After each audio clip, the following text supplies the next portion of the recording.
আসসালামু আলাইকুম। প্রিয় দর্শক, অন্য মঞ্চের আলাপ চাইতায় আপনাদের সকলকে আমন্ত্রণ জানাচ্ছি। আজ আমাদের সঙ্গে আলোচনার জন্য আমন্ত্রিত অতিথি হিসেবে আছেন সিডনি থেকে লেখক ও কলামিস্ট জনাব অজয় দাশগুপ্ত। জনাব অজয় দাশগুপ্ত, আপনাকে আমাদের অনুষ্ঠানে স্বাগত জানাচ্ছি। ধন্যবাদ।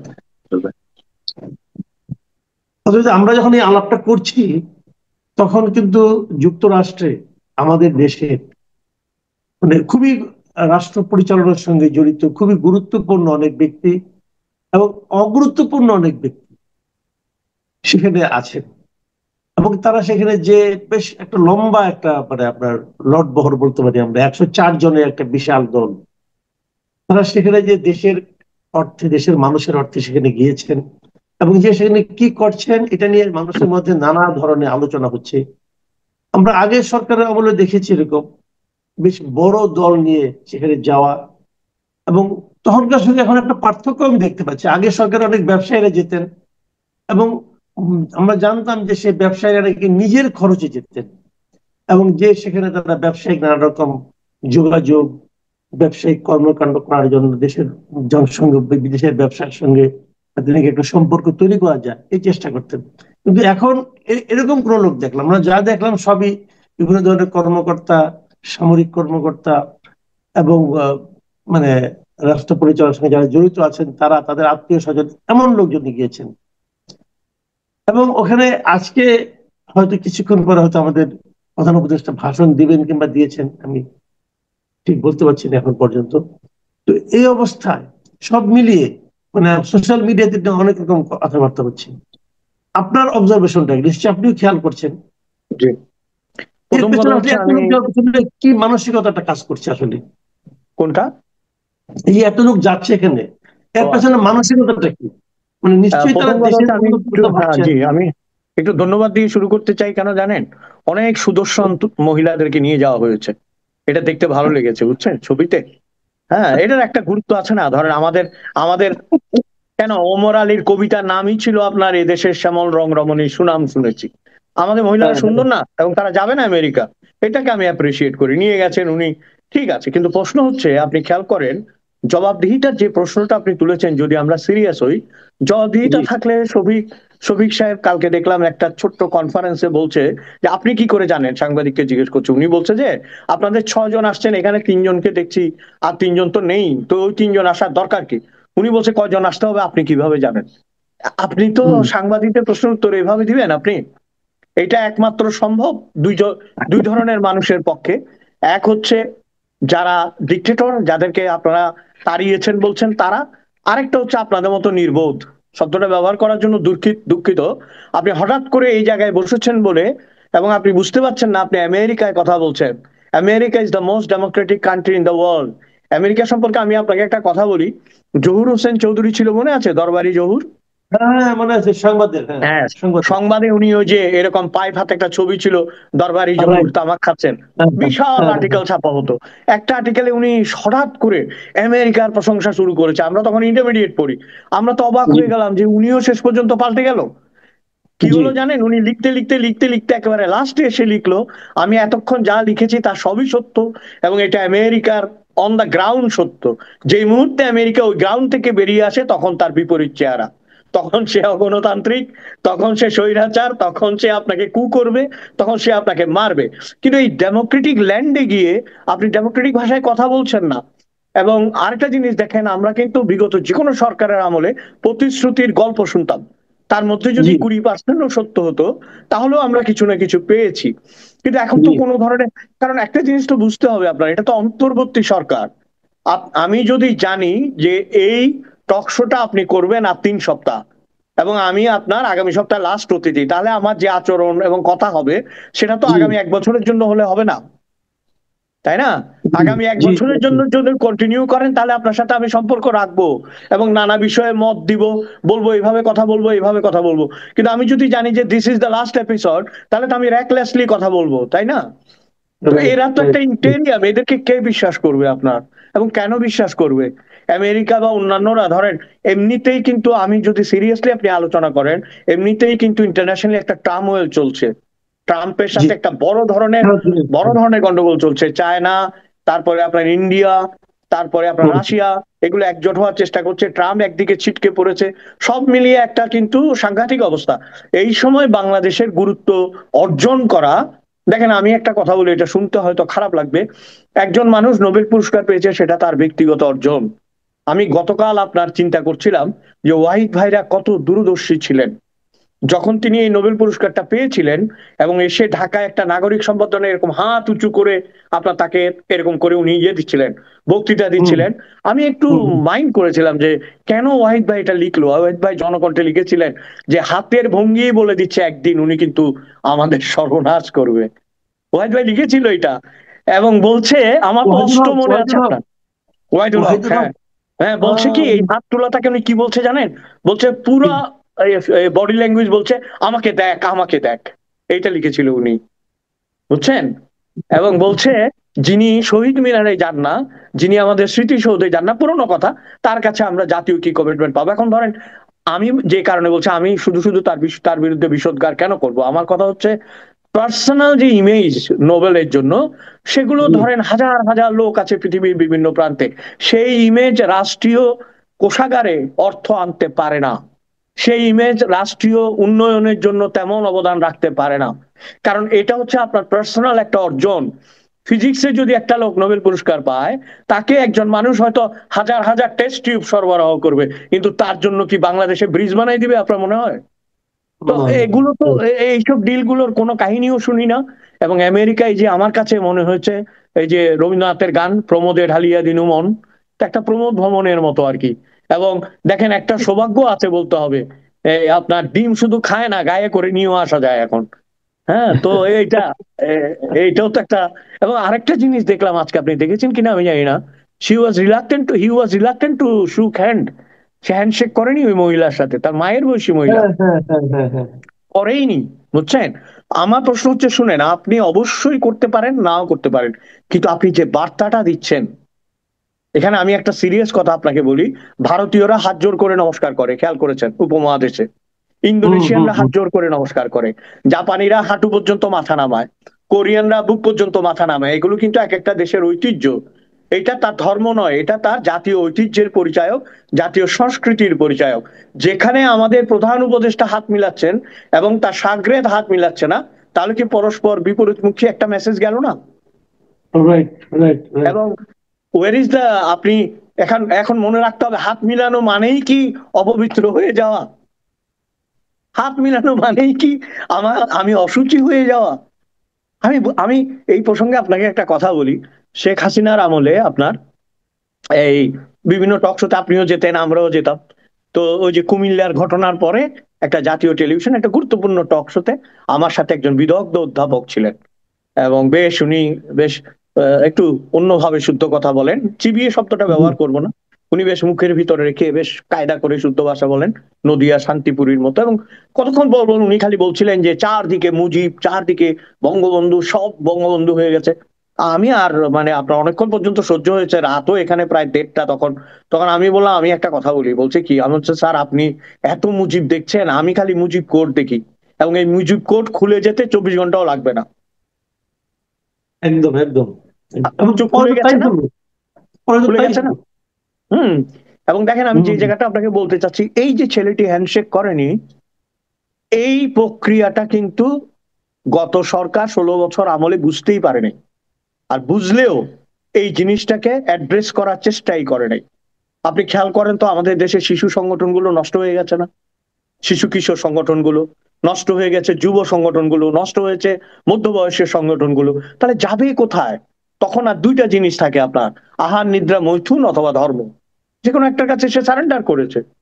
আহার রাইট। নিদ্রা মৈথুনেও তো ক্লান্তি আসে মানুষের, তাই না? সারেন্ডার করেছে। এই পার্সপেক্টিভ বাংলাদেশ বুঝতে পারেনি। এটা আমার কাছে বিস্ময় লাগে আপনার। এত বুদ্ধিজীবী আজকে শাহরিয়ার কবির জেলে, এবং ধরেন যারা আছে বাইরে তারা কথা বলতে পারছে না, তাদেরও তো দায় আছে। আমি যতটুকু জানি কেউ কেউ চেষ্টা করেছিল, মাননীয় প্রধানমন্ত্রী দা ফ্যাসিস্ট, উনি শুনেন নাই এগুলি, শুনেনি নাই উনি। এবং উনার পাশে যারা ছিল তারা ধারণা দিয়েছে চিরস্থায়ী ক্ষমতা, কাজে এটা তো আর কোনো, এটা তো আর নড়চড় নেই। লাভ কি হয়েছে জানেন? লাভ হয়েছে যে মেরুদণ্ডটা ছিল আমাদের সংস্কৃতির, নৈতিকতার যে মেরুদণ্ডটা ছিল, আপনার নিশ্চয়ই মনে আছে ঢাকার রাস্তায় লেখা থাকতো মানে এইসবের পরিণাম বাংলা হবে ভিয়েতনাম, মনে আছে?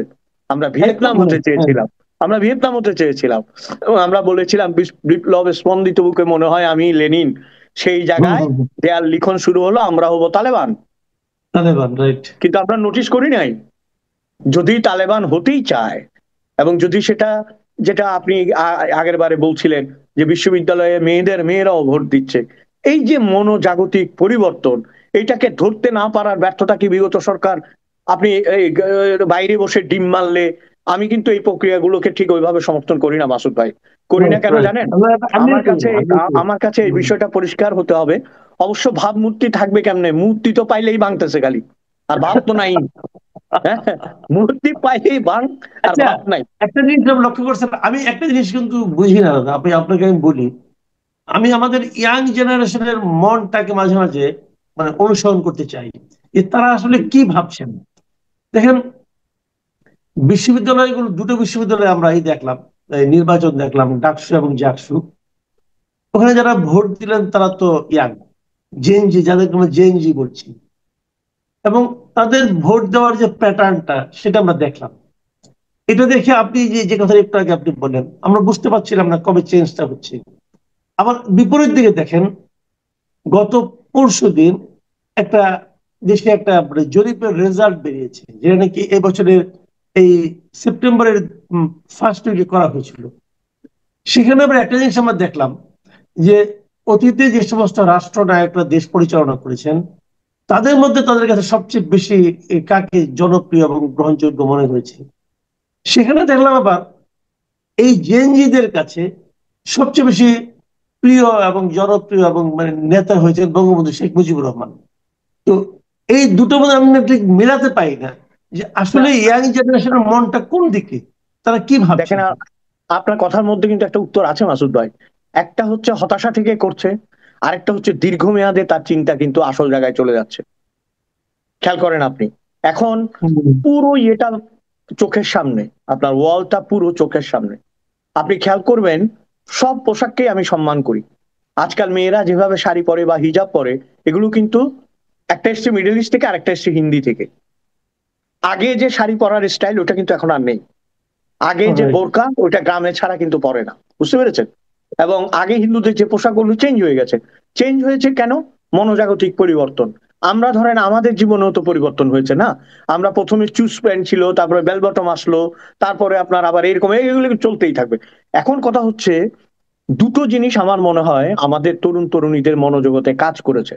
দীর্ঘস্থায়ী যে একটা পাথরের মতো শাসন, অচলায়তন, খালি আমাকেই রেসপেক্ট করতে হবে, খালি আমি বলতে হবে, আমার আমার আমার আমার আমার। আমি আবার আপনাকে গতবারও বলেছিলাম, আমাদের বলে কোনো শব্দ উচ্চারিত হয়নি, জনগণের Right. বলে কোনো শব্দ উচ্চারিত হতো না। এবং হুম, আপনার হুম। মনে আছে ওই পাগলটা বলছিল না, she made us taller, she made us this and that. এবং দেখেন, নেচার যখন কাউকে, প্রকৃতি যখন কাউকে সিগন্যাল দেয়, একেবারে নির্বোধ না হলে সেটা ধরতে পারে না। এই নির্বোধকে কিন্তু প্রকৃতি সিগন্যাল দিয়েছিল। স্মার্ট বাংলাদেশ বলে কাইট হয়ে পড়ে গেছিল সবাইকে নিয়ে, মনে আছে? হ্যাঁ। একদম So, একদম। তাকে নেচার বলেছে যে ইউর ফলিং ইজ কামিং। সে ওখান থেকেও শিক্ষা নিতে পারে নাই। আপনার দুঃখজনক হচ্ছে, শিক্ষা নিতেই পারে না। এবং করেছে কি জানেন? রাষ্ট্র, সমাজ, আমাদের, আমরা যারা ধরেন সুস্থভাবে বাঁচতে চেয়েছি, আমরা তো আর আওয়ামী লীগের লেজুর ভিত্তি করিনি, কোনো যোগাযোগও ছিল না কারোর সাথে। আপনার এই যে আহমদ হোসেন সাংগঠনিক সম্পাদক, বেচারা এখন জেলে আছে, তার সাথে একটা টক শোতে আমি তাকে একবার লাস্ট প্রশ্ন জিজ্ঞেস করেছিলাম যে আপনি আমাকে একটা কথা বলেন, দেবপ্রিয় বাবু আমেরিকার লোক, আনু মোহাম্মদ কট্টর পন্থী বলে পরিচিত, মুজাহিদুল ইসলাম সেলিম সোভিয়েত পন্থী বলে পরিচিত, এই ভদ্রলোক কামাল হোসেন আমেরিকার পক্ষের লোক, সব বিভিন্ন পেশা শ্রেণীর লোক, কি বলে মতিউর রহমান, তারপরে মাহফুজ কি মাহফুজ ভাই, আমাদের সকলে ডিফারেন্ট ডিফারেন্ট কর্নার। এদের হুম, সকলের সাথে আপনাদের বিরোধ কেন? কেন? এরা তো হুম, একজন হুম। একজনকে পছন্দ করে না, আপনাদের সকলের আপনাদের সাথে এদের সকলের বিরোধ কেন? ওই আমি এখন দুঃখিত বলার জন্য, সরল নির্বোধ মানুষটা আমাকে বলছে আপনি চলে আসেন। আমি মনে মনে করি আর পতনের বাকি আছে 6 মাস, আমি দেশে যাব না, বুঝছে? এই হলো। আচ্ছা, আরেকটা জিনিস আপনি দেখেন, আমি না আসলে মাঝে মাঝে মানে আমাদের সমাজটাকেও কিন্তু মানে আমরা বুঝতে চাই, মাঝে মাঝে দুর্বোধ্য ঠেকে। এর মধ্যে আবার দেখলাম আমরা কিন্তু ছোটবেলা থেকে দেখে আসছি যে আমাদের গ্রামে, আমাদের বাজারে কিছু লোক থাকতেনই, ফকির টাইপের লোক থাকতেন, হ্যাঁ, বয়স্ক হুম। লোক থাকতেন, হ্যাঁ, যে মাথায় জটা, মাথায় হাতে একটা লাঠি। ওরা কিন্তু কারো কোনো ক্ষতি করে না, চুপচাপ বসে থাকে, কেউ কিছু দিলে খায়, না দিলে না খায়। এখন তাদেরকে, তাদের পোশাক আশাক, তাদের বেশভূষা, তাদের চুল, এগুলো কাটার একটা ধুম পড়ে গেছে গত কয়েকদিন ধরে দেখলাম, এবং তারা জোর করে কেটে দিবে। এবং যারা কেটে দিচ্ছেন তাদের যে পোশাক, মাথা মধ্যে পাগড়ি টাইপ, এটা কি আমাদের পোশাক? কেউ তো বলেনি যে তুমি এই পাগড়ি পরো না, ওটা তো আমাদের না, কেউ তো বলেনি। তো তাকে আপনি তারা চুল কাটছেন কেন? এটা তো, সে যদি ওতে আনন্দ পায়, সে যদি ওতে স্বাচ্ছন্দ্য বোধ করে, তাহলে আপনি কে তাকে এটা করে দেওয়ার? এবং শেষে দেখলাম যে একজন, তো আমি একটা ভিডিও দেখলাম, সে আল্লাহর কাছে বিচার দিল যে আল্লাহ তুমি এটা দেখবা। এই এই যে মানসিকতাটা, সবাইকে তার মতো হতে হবে অথবা সবাইকে আমার মতো করতে হবে, এটা কি একটা সুস্থ সমাজের আপনি নমুনা দেখেন এখানে? আপনি ওই গল্পটা নিশ্চয়ই জানেন যে একজন লোক 70 বছর না 75 বছর বয়সে মরে গিয়ে আল্লাহর কাছে গেছে, যখন মানে উপরে উপরে চলে গেছে আর কি, তখন তাকে দোজখে পাঠানো হয়েছে। সে খুব বিস্মিত হয়ে প্রবেশ করছে, সে কিছুতেই যাবে না, বাধ্য হয়ে আপনার ঈশ্বরকে ডেকে আনা হয়েছে যে এই লোক কিছুতেই যাইতেছে না, আপনি আসেন। তখন ও বলছে যে আমার শুধু একটাই প্রশ্ন, সারা জীবন আমি তোমাকে ডেকেছি, আমি কোনো পাপ করি নাই, আমি এই করি নাই, সেই করি নাই, ওই করি নাই, আমি কেন যাব এটা জানতে হবে। এটা যদি জানতে পারি আমি অবশ্যই চলে যাব। তো ঈশ্বর নির্দেশ দিছে যে ওকে ওই ভিডিওটা একটু দেখাও। তো ভিডিওতে কি জানেন, এরকম একটা বয়স্ক লোক, সে ঈশ্বরকে ভাত না পেয়ে গালাগালি করতেছিল। 80 বছরের একটা লোক বলে, কিসের ঈশ্বর তুই, কিসের ভগবান, কিসের বিধাতা, বাদ দিতে পারো না, আমরা বাতের অভাবে মরে যাইতেছি, মানি না তোমাকে, এরকম বলছে না? ও এটা শুনে ক্ষিপ্ত হয়ে তলোয়ার দিয়ে মুন্ড কেটে ফেলছে, বলছে বেটা ধর্ম বিরোধী, ঈশ্বর বিরোধী, তোকে দুনিয়াতেই রাখবো না। তখন সে ঈশ্বরকে বলতেছে, আরে এটা তো আমি তোমার পক্ষ হয়ে কাজ করেছি, তুমি কোথায় আমাকে বেহেশতের আসল জায়গায় দিবে, তুমি বানাইতেছো নরকে। বলছে হারামজাদা, এই লোকটার বয়স কত ছিল? বলে 80 হবে। বলে আমি 80 বছর এর সহ্য করছি, তুই 10 মিনিট সহ্য করতে পারস নাই, তুই দোজখেই যাবি। বুঝছেন? রাইট। এখন এটাই তাহলে কি হচ্ছে জিনিস, তাহলে কি এরা কি আমাদের তাহলে কি, সমাজকে পরিবর্তন করতে যাচ্ছে, আমাদের এতদিনের সমাজকে, দেখেন, এতদিনের আমি চিন্তাকে? আমি বলি আপনাকে, হুমায়ুন আহমেদের একটা গল্প ছিল না, ঢাকা বিশ্ববিদ্যালয়ে তার এক আমেরিকান বন্ধুকে নিয়ে রাত্রেবেলা হাঁটতে বেরিয়েছে, আমেরিকা থেকে এসছে, উনার সামনে তো উনি নিজেকে অপ্রগতিশীল দাবি করতে পারে না, এইরকম একজন হুজুর আসতেছিল অন্য দিক থেকে, প্রায় তাকে দেখতো কিন্তু হুমায়ুন আহমেদ, বুঝছেন?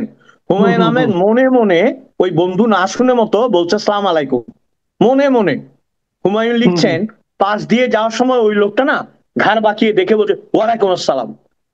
উনি বলছে যে হাউ হাউ হি নোজ, কিভাবে সে জানে। আমার নিজের হুম জীবনে হুম এরকম ঘটনা আছে, সেটা পরে আলাপ হবে, কিন্তু আমি আপনাকে যেটা বলতে চাচ্ছি, এই যে এই যে মানুষগুলো, এরা কিন্তু নগ্ন নয়, এরা কোটি টাকার জন্য নগ্ন হয়নি, এরা ঈশ্বরের প্রেমে বুঁদ হয়ে গেছে।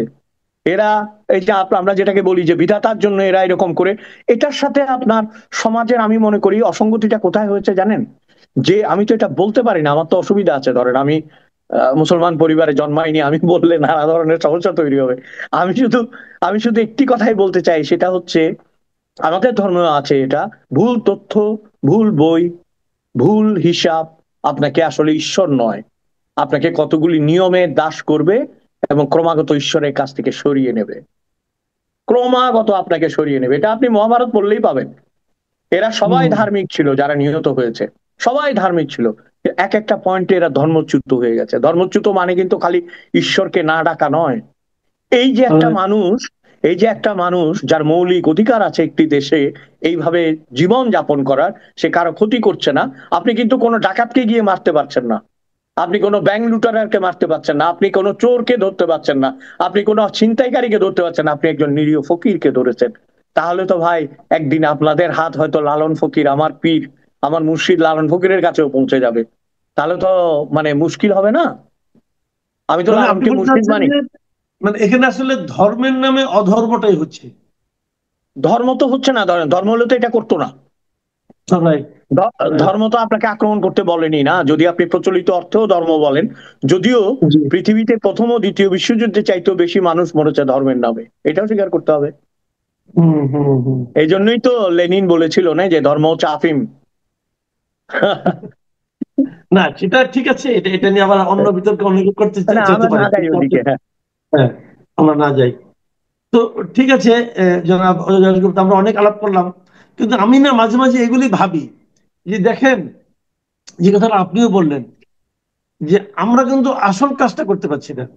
এই যে ফকির, এই যে একজন বয়স্ক লোক, জটাধারী লোক, উনি উনার মতো আছেন, উনি কারো ক্ষতি করছেন না, কিন্তু যারা ক্ষতি করছে, এই যে 104 জন ওখানে গেলেন, ওনারা কি করতে গেলেন? ওনাদের পোশাক তো কেউ চেঞ্জ করে দিচ্ছে না, জি। ওনাদের এই যে সামাজিক যে সৌজন্যতা বোধের যে প্রকাশটা, সেটাও কিন্তু কেউ ঠিক করে দিচ্ছে না, এবং ওনারা ওনাদের মতোই করছেন। তো তো এখানে এই এখানে একটা কথা এসে যাবে না, রাষ্ট্রের দায়িত্ব আছে না প্রোটেক্ট করার, প্রশাসনের দায়িত্ব আছে না প্রোটেক্ট করার। আপনারা তো, একদম একদম। আমরা আমাদের এখন এই যে এই বিষয়ের দায়িত্ব যিনি নিয়েছেন, উনি যে কিভাবে কথা বলেন এটা বোঝাই মুশকিল, আমি বুঝতেই পারি না মাঝে মধ্যে উনি ঠাট্টা করতে গিয়ে কি বলেন। মোটামুটি কথা হলো, আগামী ইলেকশনটা না আসা পর্যন্ত এই টার্মোয়েল বোধহয় মানুষকে ভুগতেই হবে, আমার মনে হয় আর কি। আমারও তাই মনে হচ্ছে, দেখা যাক কি হয়। প্রিয় দর্শক, আমরা এ পর্যন্তই আলোচনা আজকে রাখবো। আমরা পরবর্তী সময়ে আবার কথা বলবো। যেন অজয় দাশগুপ্ত যদি আমাদেরকে সময় দেন, ওনার সঙ্গে আমরা আবার বসার চেষ্টা করব। দাদা, আপনাকে অনেক ধন্যবাদ, অনেক কৃতজ্ঞতা আপনার কাছে। এখন এই পর্যন্তই। আল্লাহ হাফিজ।